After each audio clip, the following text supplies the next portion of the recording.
तो hello hello hello hello hello मेरे सितारों, कैसे हो? बढ़िया, एकदम बढ़िया। तो आ जाओ, समझते हैं मेरा भाई ह्यूस्टन ब्रिज का प्रिंसिपल को 10 से 15 मिनट में। मेरा भाई 10 से 15 मिनट में हम समझते हैं ह्यूस्टन ब्रिज का प्रिंसिपल को। तो ह्यूस्टन ब्रिज क्या है मेरा भाई? Houston bridge is an arrangement of 4 resistance. चारों रेजिस्टेंस का एक अरेंजमेंट होता है मेरा भाई, ऐसा कुछ दिखता है। R1 R2 R3 R4 हमने रेजिस्टेंस लिया है, वैसा कुछ अरेंजमेंट होता है मेरा भाई, ऐसा कुछ दिखता है। तो ह्यूस्टन ब्रिज क्या है मेरा भाई? लिख लो थोड़ा सा। It is an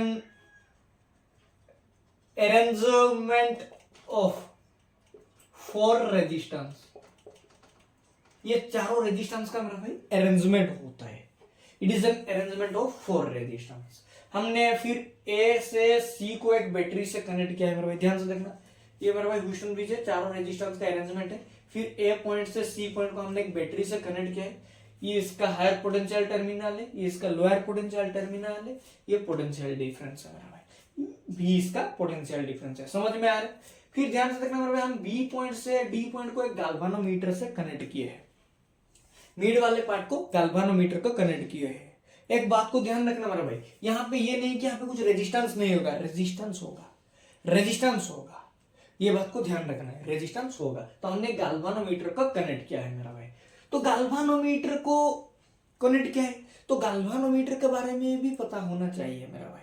तो यहाँ पे जितना कंसेप्ट यूज होगा गैल्वानोमीटर के बारे में मैं बता रहा हूँ, थोड़ा सा ध्यान से सुनना मेरा भाई। तो गैल्वानोमीटर क्या है मेरा भाई? गैल्वानोमीटर ऐसा एक डिवाइस है मेरा भाई जो स्मॉल अमाउंट ऑफ करंट को डिटेक्ट करता है, जो स्मॉल अमाउंट ऑफ करंट को डिटेक्ट करता है। बात पकड़ में आ रहा है? फिर गैल्वानोमीटर में मेरा भाई एक नीडल होता है। गैल्वानोमीटर में एक नीडल होता है। अगर गैल्वानोमीटर के अंदर करंट फ्लो हो रहे तो गैल्वानोमीटर का नीडल डिफ्लेक्ट करना स्टार्ट करता है मेरा भाई, डिफ्लेक्ट करना स्टार्ट करता है। अगर current flow through this galvanometer, then galvanometer needle starts deflect, then galvanometer needle start deflect। अगर galvanometer के अंदर करंट फ्लो हो रहा है तो galvanometer का नीडल डिफ्लेक्ट करना शुरू करेगा मेरा भाई। फिर 2 पॉइंट मेरा भाई। फर्स्ट पॉइंट, अगर galvanometer के अंदर करंट एक दिशा में फ्लो हो रहा है तो galvanometer का नीडल लेफ्ट के तरफ डिफ्लेक्ट करेगा। If current flow in one direction then galvanometer needle deflect toward left। अगर galvanometer के अंदर करंट रिवर्स डायरेक्शन में फ्लो हो रहा है तो galvanometer का नीडल डिफ्लेक्ट करेगा राइट के तरफ, deflect toward right. If current flow in reverse direction then galvanometer needle deflect toward right. बात इतनी से है मेरा भाई, इसको याद रखना है। फिर ध्यान से देखना है मेरा भाई, ध्यान से देखना, ध्यान से देखना। मान लिया हमने यहाँ से आई करंट को फ्लो किया, आई करंट यहाँ से फ्लो हुआ पॉजिटिव टर्मिनल से, यहाँ से आई करंट ए से मेरा भाई यहाँ से I1 करंट चला गया, यहाँ से I1 करंट चला गया, यहाँ से I1 करंट यहाँ से गया, यहाँ से आ रहा है I1 करंट। समझ में आ रहा है कि यहाँ से I1 करंट गया, ए से बी गया, बी से सी आया, फिर सी से वापस चला आया आई करंट से। समझ में आ रहा है? फिर यहाँ से देखना मेरा भाई, नीचे से I2 करंट आया, I2 करंट आया, ए से डी आया, डी से सी आया, फिर यहां से सी से वापस चला आया मेरा भाई। ध्यान से देखना, यहां से आई करंट गया मेरा भाई, फिर ए से I1 करंट गया, ए से बी गया, बी से सी गया, फिर वापस चला गया। नीचे से I2 करंट गया, ए से डी गया, डी से सी गया, वापस चला गया। हमने एज्यूम किया मेरा भाई, और लेट हमने मान लिया। ध्यान से देखना मेरा भाई, ये कंसेप्ट बहुत जरूरी है। हमने मान लिया कि गैल्वानोमीटर के अंदर, मतलब इसी बी और डी पॉइंट में गैल्वानोमीटर के अंदर करंट क्या है मेरा भाई? 0 है, करंट फ्लो नहीं हो रहा है। इसी गैल्वानोमीटर के अंदर करंट फ्लो नहीं हो रहा है। अगर गैल्वानोमीटर के अंदर करंट फ्लो नहीं हो रहा है तो गैल्वानोमीटर का नीडल डिफ्लेक्ट नहीं करेगा। ये तो बात समझ में आ रहा है? हाँ भैया, अगर गैल्वानोमीटर के अंदर करंट फ्लो नहीं हो रहा है तो इसी का बीच पोटेंशियल क्या हो जाएगा मेरे भाई? इसका बीच क्या हो जाएगा? इफ, ध्यान से देखना भाई, if no current flow through this galvanometer, अगर गैल्वानोमीटर के अंदर करंट फ्लो नहीं कर रहा है, if no current flow through this galvanometer, then क्या हो जाएगा भाई? करंट तो 0 है, करंट तो जीरो है, और बी पॉइंट और डी पॉइंट में पोटेंशियल क्या हो जाएगा मेरे भाई, VB is equal to VD हो जाएगा। पोटेंशियल क्या हो जाएगा, सेम हो जाएगा। बी पॉइंट और डी पॉइंट के बीच में पोटेंशियल क्या हो जाएगा, सेम हो जाएगा। अगर करंट फ्लो होता तो पोटेंशियल डिफरेंस होता, अगर करंट फ्लो होता तो पोटेंशियल डिफरेंस होता। यहाँ पे करंट ही नहीं है तो पोटेंशियल क्या है मेरे भाई, जीरो है। तो मान लो इसको हम हटा देते हैं, इसी गैल्वेनोमीटर को हटा देते हैं, तो ये क्या हो जाएगा मेरे भाई, ये जो अरेंजमेंट बना है मेरे भाई हमने चारों रेजिस्टेंस का, ये क्या हो जाएगा, ये बैलेंस हो जाएगा मेरे भाई। इसी को हम बोलते हैं मेरे भाई बैलेंस व्हीटस्टोन ब्रिज, इसी को हम बोलते हैं मेरे भाई बैलेंस व्हीटस्टोन ब्रिज। समझ में आ गया? तो आ जाओ इसको प्रूव करते हैं मेरे भाई, प्रूव करके दिखाते हैं इसका एक्सप्रेशन क्या है। एक्सप्रेशन मेरे भाई ये होता है बैलेंस व्हीटस्टोन ब्रिज का expression R1/R2 is equal to R3/R4, R1/R2 is equal to R3/R4। इसको हम प्रूव करके मेरे भाई देखेंगे। अगर हम इसको हटा दिए मेरे भाई, ये दोनों सीरीज में, ये दोनों सीरीज में है, फिर पैरेलल में, इसको लगा लेंगे तो ये आ जाएगा R1/R2 is equal to R3/R4। इसको मेरे भाई हमने हटा दिया, तो ये होता है मेरे भाई बैलेंस व्हीटस्टोन ब्रिज का एक्सप्रेशन, जिसका यूज करके हमने मेरे भाई न्यूमेरिकल सॉल्व करते हैं। तो आ जाओ इसका प्रूव करते हैं मेरे भाई, आ जाओ इसका प्रूव करते हैं मेरे भाई। तो प्रूव किसका मदद से करेंगे मेरे भाई, किरचॉफ वोल्टेज लॉ के मदद से प्रूव करेंगे मेरे भाई। इसका प्रूव करेंगे मेरे भाई, इसका किरचॉफ वोल्टेज लॉ के मदद से। क्या है मेरे भाई, KVL, किरचॉफ वोल्टेज लॉ। ये तो पता होगा मेरे भाई, किरचॉफ लॉ का दो रूल होता है, एक लूप रूल होता है और करंट रूल, और एक वोल्टेज रूल होता है, और वोल्टेज लॉ भी बोलते हैं। क्या बोलता है मेरा भाई वोल्टेज लॉ, वोल्टेज लॉ ये बोलता है मेरा भाई the algebraic sum of all the potential difference along a closed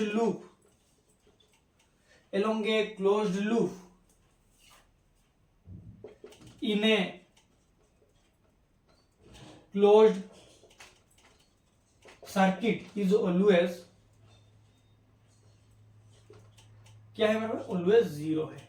क्या है मेरे भाई, जीरो है। ये बोल रहा है मेरे भाई the algebraic sum of all the potential difference along A close loop in A close circuit is always zero. एक एग्जांपल लेता हूं मेरे भाई, अच्छे से समझ में आ जाएगा, अच्छे से समझ में आ जाएगा, ध्यान से देखना।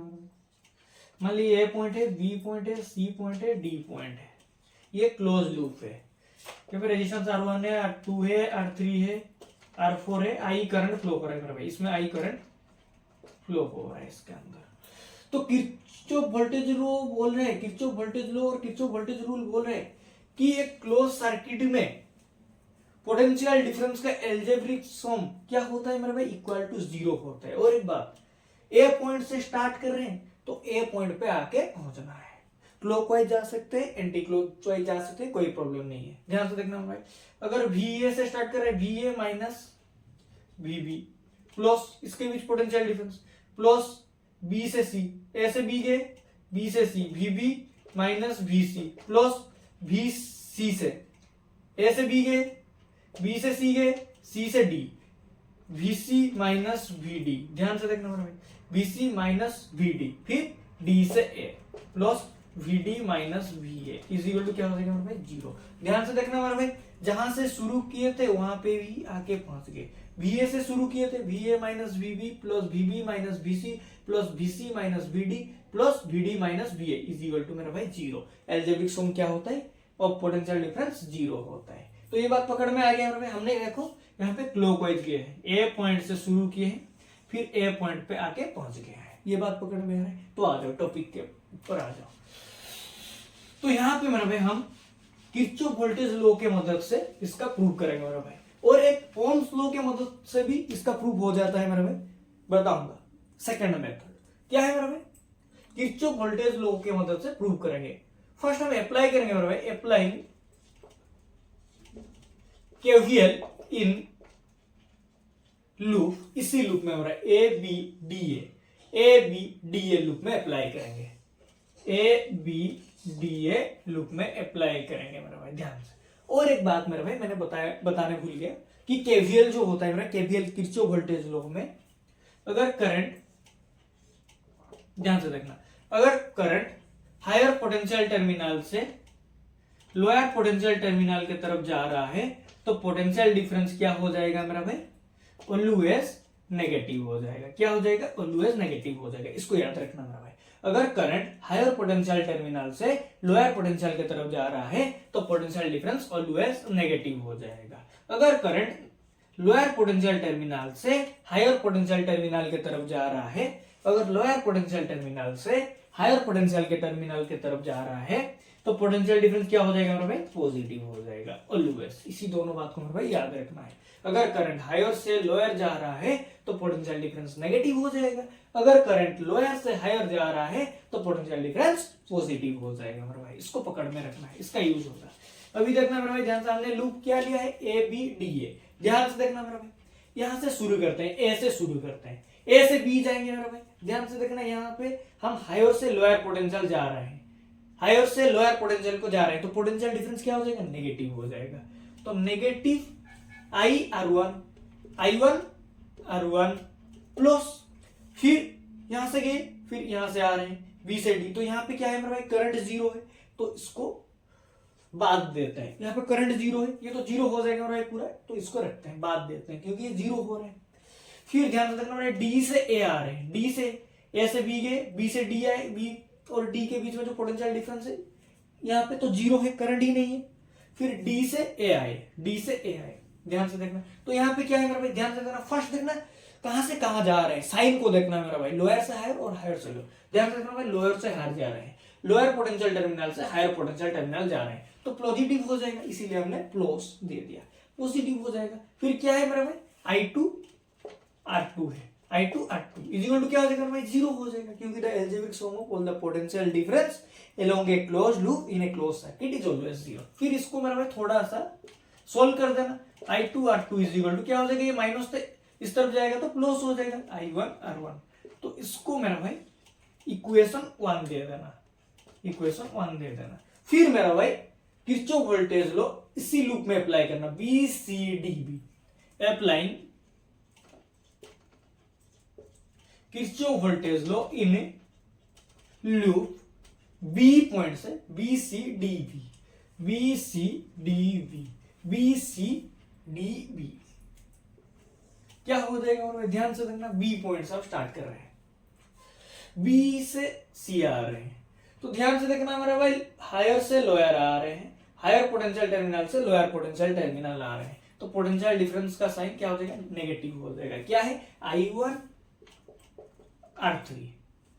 फिर ध्यान से देखना, फिर C से D आ रहे हैं, C से D आ रहे हैं, बट यहाँ पे नेगेटिव से पॉजिटिव आ रहे हैं, मतलब लोअर पोटेंशियल टर्मिनल से हायर पोटेंशियल टर्मिनल की तरफ आ रहे हैं, C से D आ रहे हैं, बट यहाँ पे लोअर पोटेंशियल टर्मिनल से हायर पोटेंशियल टर्मिनल की तरफ आ रहे हैं तो पॉजिटिव हो जाएगा, I2 R4, I2 R4। फिर देखना मेरा भाई, D से B जा रहे हैं, D से B जा रहे हैं, तो सभी लोग बोलोगे भैया यहाँ पे करंट जीरो है तो ये जीरो हो जाएगा, इसको रखते हैं, इज इक्वल टू क्या हो जाएगा, जीरो हो जाएगा।